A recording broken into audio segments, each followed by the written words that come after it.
ही वाली थी कि गोदावरी पीछे से चीखती हुई आई। बहू, ये क्या कर रही हो?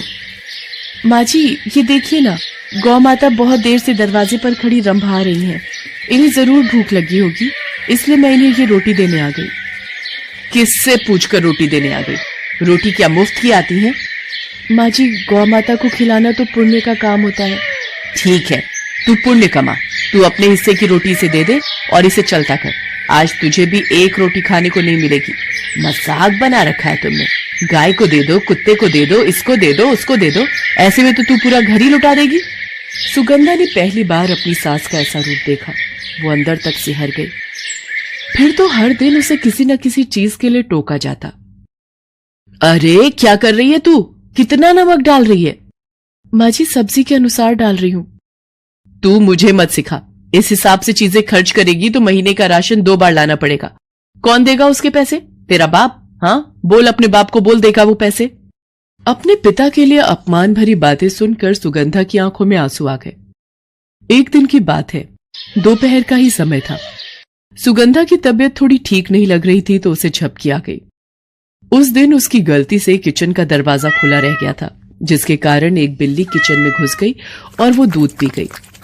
अचानक सुगंधा की नींद खुल गई और उसे दूध की याद आ गई और वो भागी भागी किचन में पहुंची, लेकिन वहां पहले से ही गोदावरी मौजूद थी।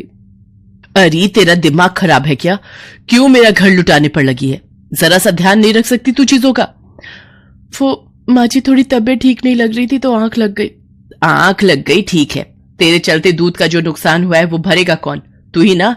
आज से तेरा दूध बंद। एक बूंद भी दूध तुझे नहीं मिलेगा। कभी दूध बंद तो कभी रोटी तो कभी कुछ और। एक समय तो ऐसा आ गया कि सुगंधा को खाना मिलना तक बंद हो गया। धीरे धीरे उसका शरीर गिरने लगा, वो कमजोर होने लगी। एक दिन वो चक्कर खाकर किचन में ही गिर गई। उस समय वो बेचारी चावल का मांड निकाल रही थी। चक्कर आने के कारण पूरा गरम मांड उसके ऊपर गिर गया और वो बुरी तरह जल गई। आह माँ जी! सुगंधा की चीख की आवाज सुनकर गोदावरी रसोई में गई और वहां देखा कि सुगंधा बेहोश पड़ी है। लेकिन गोदावरी को इस बात की चिंता नहीं थी कि उसकी बहू बेहोश है और गिर गई है। उसे तो चिंता थी कि सारा का सारा चावल जमीन पर गिर गया था। हे भगवान, किस जन्म का बदला निकाल रही है ये सुगंधा मुझसे? इसका इलाज मुझे करना ही होगा, नहीं तो इसके चलते मैं सड़क पर आ जाऊंगी। ये संयोग था या सुगंधा की किस्मत? उस समय शशि किसी काम से घर आया था। उसने सुगंधा को उस बुरी स्थिति में देखा तो उसे लेकर तुरंत अस्पताल भागा। आप बिल्कुल सही समय पर इन्हें लेकर आ गए हैं, नहीं तो इन्हें कुछ भी हो सकता था। डॉक्टरों ने सुगंधा का इलाज शुरू